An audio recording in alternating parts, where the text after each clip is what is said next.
you're seeing the New York Liberty doing everything they can. Doing everything they can to at least make it seem like they at least want Caitlin Clark. Have you noticed how often the New York Liberty seems to be orbiting around Caitlin Clark? From courtside laughs to behind the scenes selfies and, even their head coach, flashing her a, "We've got a spot for you" kind of smile. None of it feels accidental. This isn't just casual interest. It's a strategic full-court press aimed at the biggest name in women's basketball. Meanwhile, Indiana might already be slow to react. Over the next few moments, we might be looking at the makings of the biggest trade story of the decade. By the end, you'll understand why New York is so fixated on Clark, how a small salary cap loophole makes the move possible, and why one key... I think it's safe to say that the Liberty are currently running the full court press to try to get Caitlin Clark. Quick question before we get into it. Where do you see Caitlin Clark playing in 2026? Still repping the Circle City, or lighting it up in the city that never sleeps?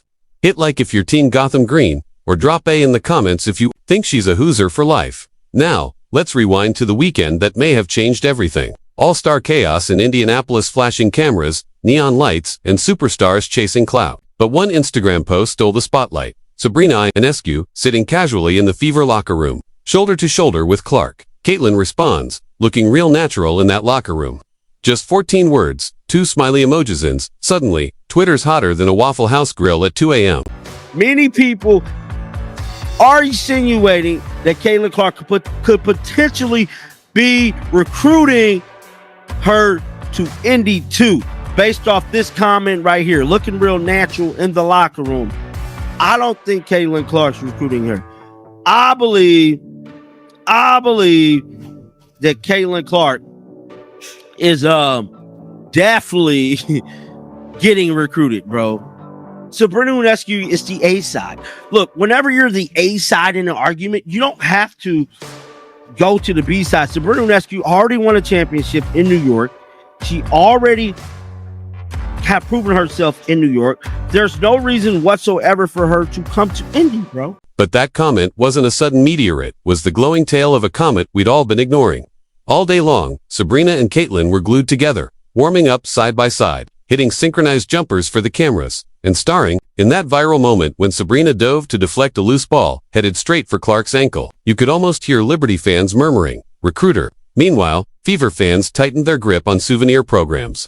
And then came another breadcrumb. Right before the team photo, Sabrina quietly gave up her front row seat so Clark could take it, a small move, but loaded with meaning. In the world. Yeah, I mean, obviously we're good friends. Like, I've been able to talk to her a lot kind of through this, process. And honestly, I've kind of went through something similar in my career. I mean, my first year I didn't play due to injury. And then second year I had like 3 to 4 soft tissue injuries that I was dealing with. And it's kind of, you look back and it's a blessing in disguise because you're able to just learn and grow and, understand it's all part of your journey. And you just got to, continue to figure out what you need in a pro career. And so, just trying to be that kind of soundboard for her and that voice, having gone through something kind of similar and, knowing obviously it's really unfortunate that we don't have her, but, she means a lot more to the game than just showing up and playing. And I think you're able to see that with just the excitement in Indy right now, regardless of if she's playing or not. Ionescu isn't just playing nice for the cameras. She's a national champion, a 2-time WNBA selection, and the face of Nike's first ever women's specific signature shoe line.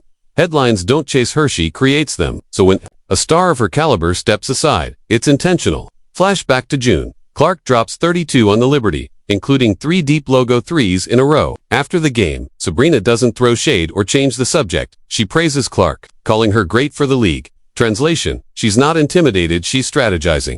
Because true legends don't compete with greatness, they recruit it. Legacy lasts longer than box scores. Obviously, she has great range, and her ability to get her shot off is really impressive, especially with missing some games. And so, obviously, on a personal level, I'm really happy to see her back out on the court, healthy, feeling good, because obviously it's important for them. But just for her, I'm happy she's back.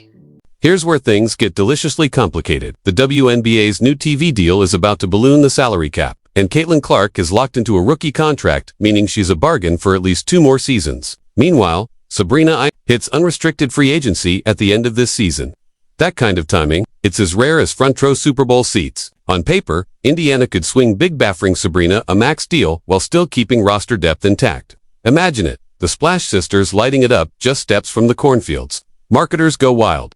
Broadcasters scramble to up their bids. Nike hosts a celebration on Monument Circle. Sounds perfect, right? Not so fast. New York has cash reserves deeper than the Hudson and the leverage of a recent title banner. Even if the Liberty are tight on cap space, stars have been taking pay cuts to chase rings since forever. And Sabrina, she's not sweating salary slashes when she's already banking. You know, the full court press is on. Because again, inseparable from Sabrina the whole weekend, Sandy Brondolo. The stuff that Sandy Brondolo has been saying towards Caitlin Clark. It has been big. Let's put on our rose-colored glasses for a second. Free agency opens, and Indiana's front office dials up Sabrina's agent immediately. On the court, it's a dream. Clark and Ionescu stretching defenses to their limits, while Aaliyah Boston dominates the paint and cleans the glass. That trio becomes an instant title threat. Off the court, marketing goes nuclear.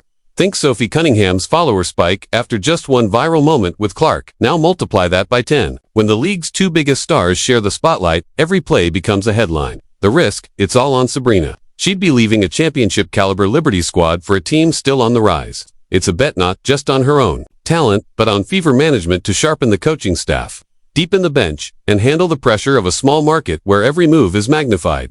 For someone raised on Bay Area buzz and now thriving under Manhattan's spotlight, that's a...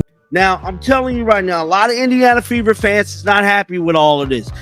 Typically, these are the people that's from Indy, which I respect that. I respect their opinions. They're not happy entertaining these little woes they're having all over the internet with none other than Sabrina and Caitlin. Well, I'm here to tell you, they gonna have to keep entertaining it. Now for the spicy take.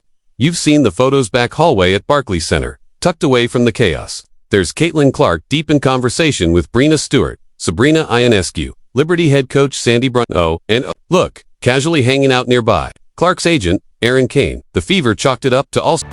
We got Sabrina, we got the agent, we got Stewie, we got Caitlin Clark looking like I ain't seen her this happy all year. Right here. I ain't seen her. And look at Sandy. Sandy's grinning with her hand on Caitlin's shoulder. Reality check. Caitlin Clark is under contract through 2026, with a team option for 2027. On paper, Indiana holds all the cards, lest Clark decides to flip the table. Superstars have forced trades before. Anthony Davis, Elena Del Dunn, Kevin Durant, but none of them elevated a franchise's visibility and value the way Clark already has in Indiana. If she applies pressure publicly or behind closed doors, front offices don't ignore it. And why might she? The protection has been shaky, rotations inconsistent, and every hard foul begs the question, do you trust this franchise with your knees? Meanwhile, Liberty coach Sandy Brondolo is clapping for Clark's stepbacks. Liberty's social media is posting her highlights, and MSG's ownership is drooling at the idea of jersey sales from Iowa fans now living in Manhattan. Imagine that first sold-out Sunday matinee at Barclays. Clark, Ionescu, Stewart, and Jonquil Jones on the same floor. A super team that doesn't just win it, redefines the league's ceiling. Attendance records would shatter. The Fever might walk away with draft picks, but you can't trade back cultural momentum. Think it sounds far-fetched? Hockey fans once believed. Coach, obviously, Caitlin Clark out of the game, but she's expressed her desire to help you out. From the coaching perspective, have you gotten anything about maybe her traits as a coach? Yeah, not yet. No, obviously unfortunate about Caitlin's not into this game, but she's going to still have a great impact on this team. I will give the coaching hat to her as much as she wants, to be quite honest. So, we're going to play around with it a little bit. It'll be fun to, I think you've seen it with the Fever. She's been very active on the sideline when she wasn't playing, so we'll utilize that as well. Let's be fair. Fever brass aren't asleep at the wheel. They're overwhelmed. Ticket demand has tripled. National TV slots have quadrupled. And every lineup tweak is dissected on ESPN, TikTok, and Twitter threads.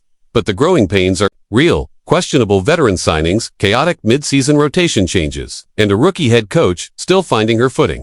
Momentum can morph into mayhem faster than expected. Franchise president Kelly Kroskoff told Forbes she envisions building a brand like Apple, innovative, customer-obsessed, and undeniably cool. But Apple's magic lies in usability. Right now, Clark's system is buggy. Screens arrive late. Bigs clog the paint. Spacing vanishes. If Indiana doesn't... This is how it starts in sports. This is how it starts in the NFL, This is how it starts in the NBA. When you start seeing the wheels in motion, there's signs. There's signs before eventually a player gets traded. A player eventually marks their next destination. Indiana doesn't have to be New York. They just have to be competent. That's it. Because if Clark even gets a whiff of championship potential in another jersey before the Fever make it out of the first round, the calls to her agent start lasting longer. The Liberty's DMs get warmer. And suddenly, Pacers fans who've embraced Clark like one of their own. She's the biggest sports star in basketball. One could argue, okay, LeBron's hanging around. If you want to say LeBron, fine. Steph, okay, she's in the top 3 with Steph and LeBron and in the WNBA. You better take a drone. I mean, you better pull back from 50,000 feet and see all the picture of what's going on right now. Circle these dates. July 1st, formal free agency opens. August, USA basketball training camp. Watch closely who bunks with whom. October, WNBA CBA negotiations, also known as nuclear option season. If charter flights, revenue sharing, or expansion, money get restructured. Player priorities shift with them. Best case scenario for Indiana. Land Sabrina now. Lock in Clark early, and challenge the rest of the league to catch up. Worst case, strike out on every big name. Start year 3, still hovering around .50. Oh, and give Clark 2 long seasons to wonder whether Broadway lights suit her more than cornfield sunsets. Now, crystal ball time. I'm putting the odds at 70% that Clark and Ionescu are wearing the same jersey by 2026. Could be Hoosier Red, could be Liberty Seafoam, or maybe even Bay Area Gold if Golden State lands that expansion bid. Wherever they unite, this duo, the WNBA's answer to the Splash Brothers, will change the sport. Rewrite endorsement spreadsheets and force every GM to play faster or fall behind. Your turn. Drop your prediction city, year, and the coach. Who lifts the trophy first in the chat? I'll pin the boldest take. And if you're new here, hit subscribe. We call the shots before they hit the ticker. Next up on screen, how Caitlin Clark rewrote college hoops, or Inside the Liberties. Super Team Blueprint. Either way, buckle up. The W's rocket ship just cleared the tower. I'm out. See you.